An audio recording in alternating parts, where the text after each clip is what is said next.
제22장 주님을 시험하라. 성전이 헌납된 뒤 조셉은 커틀랜드에 깃든 희망과 선의의 분위기를 만끽했다. 1836년 봄 내내 성도들은 풍성한 영적 은사들을 목격했다. 눈부신 흰옷을 입고 성전 지붕에 서 있는 천사들을 목격하는 사람들이 많아지면서 일각에서는 혹시 이미 복천년이 시작된 것이 아닐까 하고 생각하는 사람들까지 생겨났다. 조셉은 주님이 주시는 축복의 증거를 어디서든 볼 수 있었다. 5년 전에 조셉이 커틀랜드에 처음 이주해 왔을 때만 해도 교회는 혼란스럽고 무질서했다. 그러나 그 이후로 성도들은 주님의 말씀을 더욱 온전히 받아들여 마침내 이 작은 마을을 시온의 굳건한 스테이크로 일궈냈다. 성전은 그들이 하나님을 따르고 협력할 때 무엇을 이룰 수 있는지를 보여주는 증거가 되었다. 이런 커틀랜드의 성공이 기쁘기는 했지만 조셉은 잭슨군 외곽의 미주리 강을 따라 작은 공동체를 이루며 살고 있는 미주리의 성도들에 대한 걱정으로 여전히 마음이 무거웠다. 조셉과 그의 보좌들은 장로들이 권능의 엔다우먼트를 받은 이후 시온을 구속하리라고 하셨던 주님의 약속을 믿었지만 그 약속이 언제 어떻게 실현될지는 전혀 알 수 없었다. 교회의 지도자들은 시온으로 눈을 돌려 주님의 뜻을 알고자 금식을 하고 주님께 기도를 드렸다. 그러면서 조셉은 주님께서 성도들에게 잭슨군 안팎의 땅을 모두 사들이라고 하셨던 계시를 떠올렸다. 이미 성도들은 클레이군에 있는 땅을 일부 사들이고 있었지만 언제나 그렇듯이 문제는 더 많은 땅을 매입하기 위한 자금을 마련하는 데 있었다. 4월 초 무렵 조셉은 교회의 재정 문제를 논의하기 위해 교회 인쇄소 직원들을 만났다. 그들은 시온을 구속하기 위해 성도들이 가진 자원을 모두 바쳐야 한다고 생각했고, 그래서 그들은 미주리에서 더 많은 땅을 살 수 있도록 조셉과 올리버가 앞장서서 기금을 모금하는 방안을 추천했다. 하지만 불행히도 교회는 땅을 사고 성전을 짓는 과정에서 이미 수만 달러의 빚을 지고 있었기에 선교사들이 기부금을 모으고 있었음에도 불구하고 커틀랜드의 교회는 여전히 자금난에 시달렸다. 회원들 다수가 재산을 토지 형태로 소유하고 있었기 때문에 현금을 기부할 수 있는 사람이 거의 없었다. 이렇듯 현금이 부족한 상태에서는 부채를 정리하거나 시온에서 더 많은 땅을 사기 위해 할 수 있는 일이 거의 없었다. 다시 한번 조셉은 주님의 사업에 필요한 자금을 마련할 방법을 찾아야만 했다. 그 무렵 팔리프렛은 커틀랜드에서 북쪽으로 320여 킬로미터 떨어진 캐나다 남부의 해밀턴이란 도시 외곽에 있었다. 권능의 엔다우먼트를 받은 이후 처음으로 선교 사업을 나온 팔리는 그 지방에서 가장 큰 도시 중 하나인 토론토로 향하는 중이었다. 빈털터리 신세로 아는 사람 하나 없는 땅에 발을 들인 그는 이곳에서 주님께서 자신에게 명하신 일을 어떻게 완수해야 할지 전혀 알지 못했다. 몇 주 전 12사도와 70인이 복음을 전파하기 위해 커틀랜드를 떠날 때까지만 해도 팔리는 가족과 함께 집에 머물 예정이었다. 커틀랜드에 있는 많은 성도들과 마찬가지로 그는 대출을 받아 그 지역에서 땅을 사고 집을 짓느라 큰 빚을 안고 있었다. 그뿐 아니라 몸이 아파 자신의 손길이 필요한 아내 생크풀도 걱정이었다. 팔리는 복음을 전하고 싶은 마음이 간절했지만 선교 사업을 나가는 것은 거의 불가능해 보였다. 그러던 중 팔리는 자신의 집으로 찾아온 히버 킴볼에게서 축복을 받았다. 히버는 친구이자 동료 사도로서 그에게 다음과 같은 축복을 주었다. 의심하지 말고 나아가 성역을 행하라. 그대가 진 빚과 삶에 필요한 것들은 생각하지 말라. 그대에게 필요한 것은 무엇이든 주님께서 풍성히 마련해 주시리라. 히버는 자신이 받은 영감에 따라 팔리에게 토론토로 떠날 것을 권고하며 그곳에서 복음의 충만함을 받아들일 준비가 된 사람들을 찾게 될 것이라는 약속을 주었다. 그는 팔리가 영국에서 수행될 선교 사업에 기초를 놓을 것이며 부채에서도 벗어나게 될 것이라고 축복했다. 그들은 부와 은과 금을 얻게 되리니 그 재물을 세는 일에 실증을 낼 지경에까지 이를지니라. 히버는 생크풀에 대해서도 축복했다. 그대의 아내는 이 시간부터 치유되어 아들을 낳으리라. 놀라운 축복이었지만 그 약속이 이루어지는 것은 불가능해 보였다. 팔리는 전에 선교 임지에서 큰 성공을 거둔 경험이 있기는 했으나 토론토는 그에게 완전히 새롭고 낯선 땅이었다. 또 평생 큰 돈을 벌어본 적이 없는 그가 빚을 갚을 돈을 선교 사업 중에 얻을 것 같지도 않았다. 무엇보다도 제일 가망이 없어 보이는 약속은 생크풀에 대한 것이었다. 거의 40이 다 된 생크풀은 몸이 약하고 자주 병을 앓았다.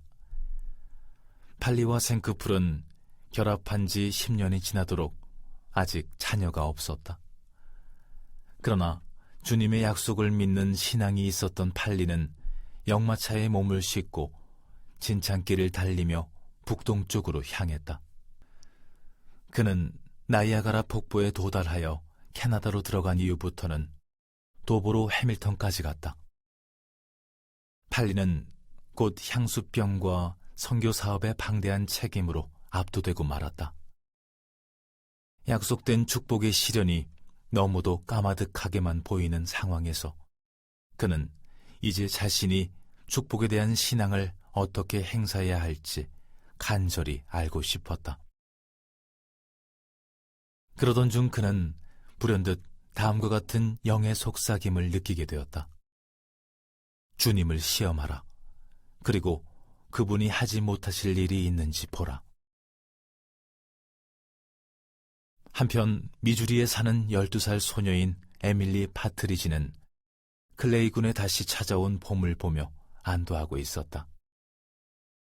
아버지가 성전 헌납을 위해 커틀랜드로 떠나 있는 동안 에밀리네 가족은 방 한 칸짜리 통나무 집에서 존 코릴과 그의 아내 마거릿 가족과 함께 지냈다. 존은 감독인 아버지 팔리의 보좌였다. 이 두 가족이 들어오기 전까지 이 통나무집은 원래 마구간이었지만 에밀리의 아버지와 코릴 형제는 퇴비를 치우고 바닥을 덮어 이곳에 가족들이 살 수 있는 보금자리를 마련했다. 실내에는 다행히 큰 벽난로가 있었고 가족들은 그 주변에 모여 몸을 녹이며 혹독한 겨울을 견뎌냈다. 봄이 되자 에밀리의 아버지는 다시 감독의 책임을 다하기 위해 미주리로 돌아왔다. 에밀리의 아버지를 비롯해 커틀랜드에서 권능의 엔다우먼트를 받은 교회의 지도자들은 시온의 미래를 낙관하는 듯 보였다. 날이 풀리자 에밀리는 다시 학교에 다닐 준비를 시작했다. 성도들은 클레이군에 도착하자마자 과수원 근처에 있는 오두막 건물에 학교를 설립했다. 에밀리는 과수원에서 친구들과 노는 것과 머리 위로 들이운 가지에서 떨어진 과일을 주워 먹는 것을 좋아했다. 에밀리와 친구들은 쉬는 시간이면 나뭇가지로 집을 만들고 덩굴로 줄넘기를 하고 놀았다. 에밀리의 반 친구들은 대부분이 교회 회원이었지만 그 중에는 그 지역에서 오래 정착해 살아온 가정의 아이들도 있었다. 보통 그런 아이들은 에밀리와 같은 가난한 집의 아이들보다 더 좋은 옷을 입었고 몇몇은 낡고 해진 옷을 입은 어린 성도들을 놀리기도 했다. 하지만 대부분의 어린이들은 그런 차이에도 불구하고 그런대로 잘 어울렸다. 그러나 부모들은 그러지 않았다. 점점 더 많은 성도들이 클레이군으로 들어와 계속해서 땅을 사들이자 기존 정착민들은 갈수록 불안해지고 초조해졌다. 그들도 처음에는 이주해 오는 성도들을 환영했고 성도들이 강 건너에 두고 온 자기네 집으로 돌아갈 수 있을 때까지 잠시 지낼 피난처도 내주었다. 그들은 성도들이 클레이군에 집을 짓고 영구적으로 살 것이라고는 전혀 생각하지 않았던 것이다. 처음에는 성도들과 이웃 주민들 사이에 이런 긴장감이 에밀리의 학교 생활에 영향을 미치는 것은 거의 없었지만 봄이 무르익어 가고 이웃 주민들의 적대감이 커지자 에밀리와 가족들은 잭슨 군에서 겪었던 악몽이 되풀이되어 다시 집을 잃을지도 모른다는 생각에 두려워졌다. 팔리는 계속해서 북쪽으로 나아가면서 자신이 목표한 곳에 이를 수 있기를 바라며 주님의 도움을 구했다. 그는 얼마 후에 만난 한 남성에게서 현금 $10와 함께 토론토에 사는 존 테일러를 만날 수 있도록 주선하는 소개장을 받았다. 팔리는 그 돈으로 토론토까지 가는 증기선표를 끊을 수 있었고 곧 테일러의 집에 도착했다.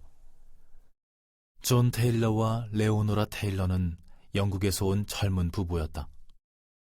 팔리는 이 부부와 이야기를 나누며 그들이 성경에서 근거를 찾을 수 없는 교리는 모두 거부한다고 주장하는 한 기독교 단체에 속해 있다는 것을 알게 되었다.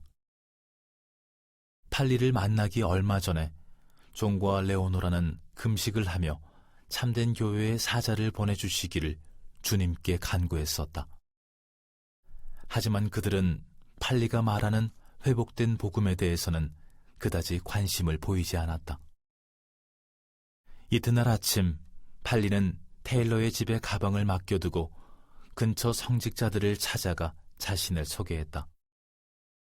팔리는 그들의 신도들에게 설교를 할 수 있도록 허락을 구하고자 했다. 그 외에도 팔리는 법원 등의 공공장소에서 집회를 열 수 있는지를 알아보기 위해 시의 관료들도 만나보았다. 하지만 그의 요청은 번번이 거절당했다. 낙담한 그는 근처 숲으로 가서 기도를 드린 후 테일러의 집으로 돌아와 가방을 챙겼다. 팔리가 집을 나서려던 찰나 존 테일러가 그를 불러 세웠다. 존은 팔리에게 자신은 성경을 소중히 여긴다면서 다음과 같이 제안했다. 프레시, 어떤 종류의 원리를 가르치든지 간에 가능하시다면 성경으로 그 원리를 뒷받침해 주시기 바랍니다. 팔리는 그렇게 할 수 있을 것 같습니다. 라고 대답했다. 팔리는 존에게 사도와 선지자를 믿느냐고 물었다. 그렇습니다. 성경에서 그렇게 가르치니까요. 존의 대답에 팔리는 이렇게 말했다. 우리는 죄 사함을 위해 예수 그리스도의 이름으로 행하는 침례와 성신의 은사를 위한 안수례를 가르칩니다. 그러자 존은 그렇다면 조셉 스미스와 몰몬경 그리고 당신의 교회에 주어졌다는 새로운 계시들은 어떻습니까? 라고 물었다. 팔리는 조셉 스미스가 정직한 사람이며 하나님의 선지자라고 간증했다. 그런 다음 그는 이렇게 말했다. 몰몬경에 대해서도 말씀드리죠. 선생께서 성경의 참됨에 대해 간증할 수 있는 것처럼 저도 이 책에 대해 강력하게 간증할 수 있습니다. 그렇게 대화를 나누던 팔리와 존은 다른 방에서 레오노라가 이웃인 이사벨라 월턴과 나누는 이야기를 듣게 되었다. 레오노라는 이사벨라에게 이렇게 말했다. 미국에서 한 신사분이 오셨는데 주님께서 자신을 이 도시로 보내 복음을 전하게 하셨다고 하더군요. 그런데 이제 떠나신다고 하니 아쉬워요. 그러자 이사벨라가 말했다. 그분에게 저희 집에 묵으라고 말씀해 주세요. 저희 집에는 빈방과 침대도 있고 음식도 많답니다. 이사벨라의 집에는 그날 밤 팔리가 그녀의 친구와 친척들을 가르칠 수 있는 공간도 있었다. 이사벨라가 말했다. 그분은 주님께서 우리에게 도움이 될 가르침을 전하시기 위해 여기로 보내주신 사람 같다는 영의 속삭임이 느껴져요. 팔리와 대화를 마친 존은 몰몬경을 읽으면서 그 가르침을 성경과 비교해 보기 시작했다. 그는 이전에도 다른 여러 교회에서 가르치는 교리를 공부한 적이 있었지만 팔리가 가르친 원리들과 몰몬경은 그의 마음을 사로잡는 강렬한 무언가가 있었다. 모든 것이 명확했고 하나님의 말씀과도 일치했다. 존은 곧 팔리를 자신의 친구들에게 소개하기 시작했다. 이분은 우리의 기도에 대한 응답으로 오신 분입니다. 이분의 말씀으로는 주님께서 참된 교회를 세우셨다고 합니다. 그러자 누군가가 이렇게 물었다. 당신도 몰몬이 될 작정입니까? 이에 존은 이렇게 대답했다. 모르겠습니다. 먼저 공부를 해보고 주님께 기도로 도움을 구할 생각입니다. 만일 여기에 진리가 있다면 받아들일 것이고 오류가 있다면 깨끗하게 돌아설 것입니다.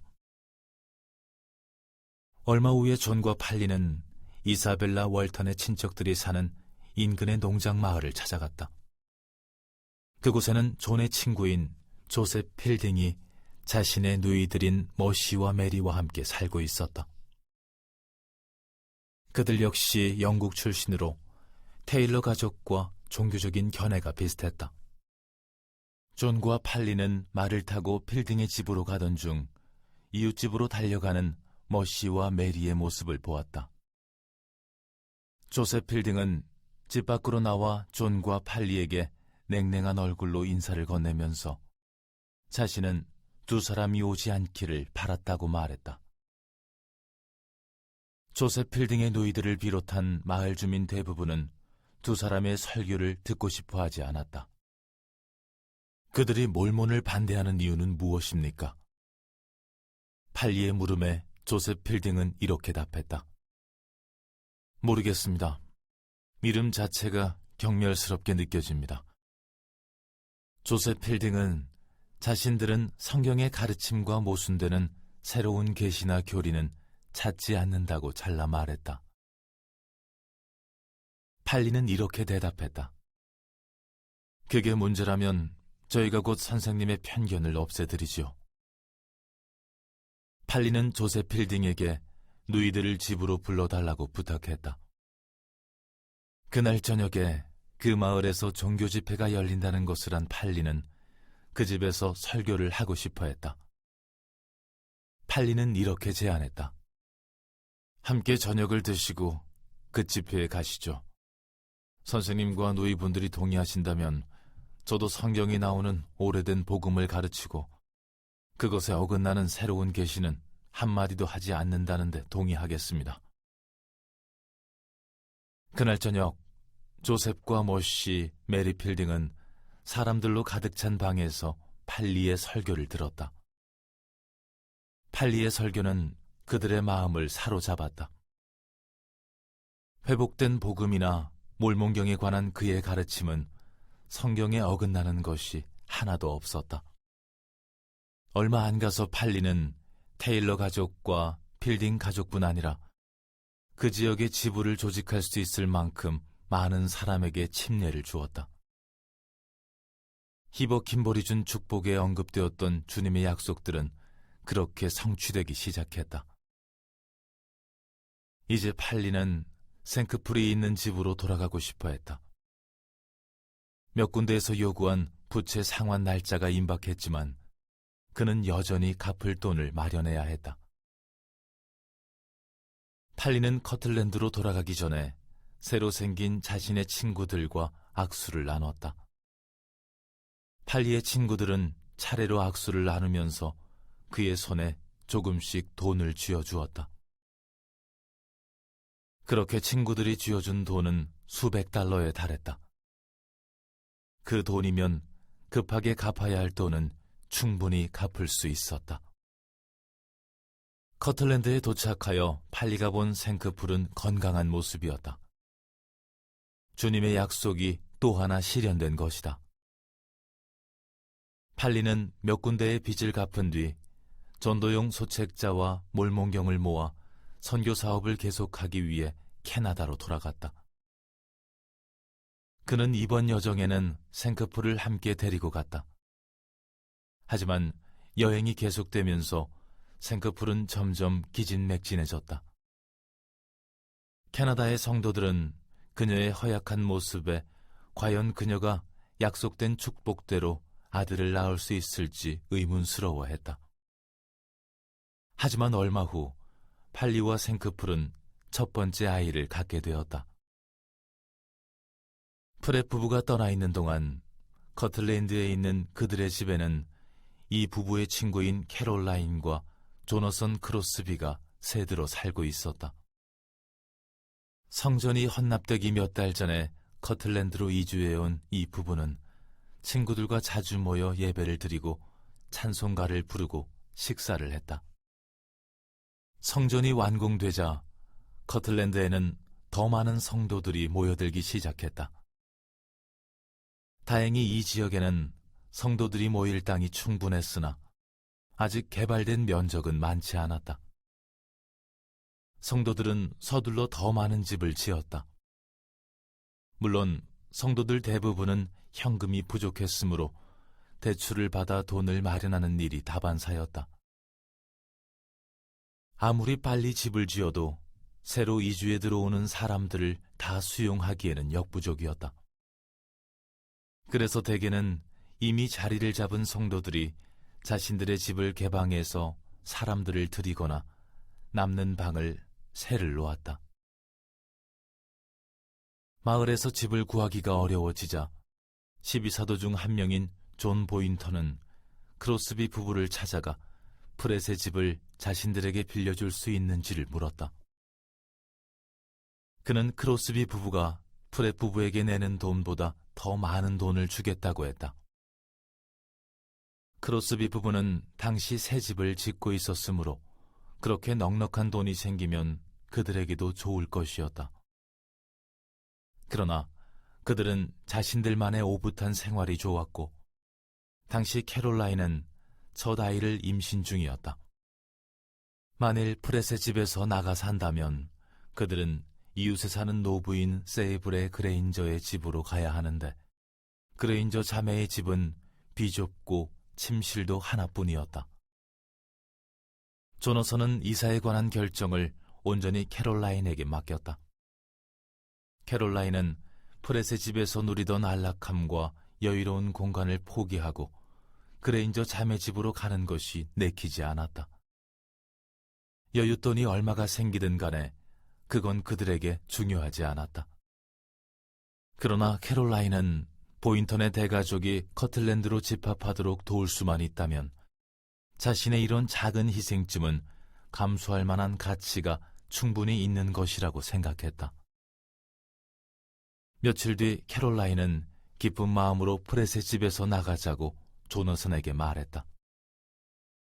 6월 하순의 선지자 조셉은 윌리엄 펠프스를 비롯한 클레이군의 교회 지도자들에게서 편지를 받았다. 편지에는 지역 관료들이 교회 지도자들을 법정으로 소환해 성도들이 클레이군에서 계속 거주하는 문제를 논의했다는 내용이 담겨 있었다. 관료들은 차분하고 공손한 말투로 이야기했지만 사실 그들은 타협의 여지를 전혀 주지 않았다. 그렇다고 성도들이 잭슨군으로 돌아갈 수는 없었으므로 관료들은 성도들끼리 생활할 새로운 장소를 찾으라고 권고했다. 결국 클레이군의 교회 지도자들은 또다시 폭력적인 방법으로 추방될 위험을 감수하기보다는 그 지역을 떠나는 쪽으로 의견을 모았다. 그의 아내 잭슨 군으로 돌아가려 했던 조셉의 희망은 그렇게 무너지고 말았다. 그러나 그 일로 미주리의 성도들을 탓할 수는 없었다. 조셉은 이렇게 답장을 썼다. 여러분이 저희보다 상황을 더 잘 아시고 그곳을 떠나는 문제와 관련하여 당연히 지혜로 인도를 받으셨을 것이라 생각합니다. 이제 조셉은 미주리 성도들이 정착할 새로운 장소를 찾아야 했다. 땅을 매입할 자금을 모아야 한다는 압박감이 또다시 찾아왔다. 조셉은 커틀랜드 인근에 교회 상점을 열기로 결정하고 판매할 물건을 들이기 위해 더 많은 돈을 빌렸다. 상점은 어느 정도 성공을 거두었으나 조셉이 외상을 지려는 사람들을 거절하지 못하리라 생각한 많은 성도들은 조셉의 그런 친절과 신의를 악용했다. 그중 일부는 필요한 물건을 물물 교환을 하자고 요구했고 그 결과 현찰로 수익을 얻는 일은 점점 더 요원해졌다. 7월이 다 끝나도록 상점은 물론 교회 지도자들이 시도한 다른 어떤 방법으로도 교회의 부채를 갚을 자금은 확보되지 않았다. 그러다 조셉은 한 교회 회원에게서 돈이 숨겨진 은닉처가 있다는 말을 듣고 다급한 마음에 시드니와 하이럼, 올리버를 대동해 동쪽 해안에 있는 도시인 살렘으로 갔다. 그러나 살렘에서의 일은 소득 없이 끝났고 조셉은 주님께 의지하며 인도를 구했다. 주님은 그에게 이렇게 응답하셨다. 나 주 너희 하나님은 너희의 어리석음에도 불구하고 이 여행에 온 것을 불쾌히 여기지 아니하노라. 너희 부채에 대하여는 염려하지 말라. 이는 내가 너희에게 그것을 갚을 힘을 줄 것임이니라. 시온에 대하여 염려하지 말라. 이는 내가 시온을 자비롭게 다룰 것임이니라. 그들은 교회의 재정적인 짐을 해결할 어떠한 방안도 찾지 못한 채 한 달 뒤에 커틀랜드로 돌아왔다. 그리고 그해 가을, 조셉과 그의 보좌들은 시온에 필요한 자금을 모을 새로운 계획을 제안했다.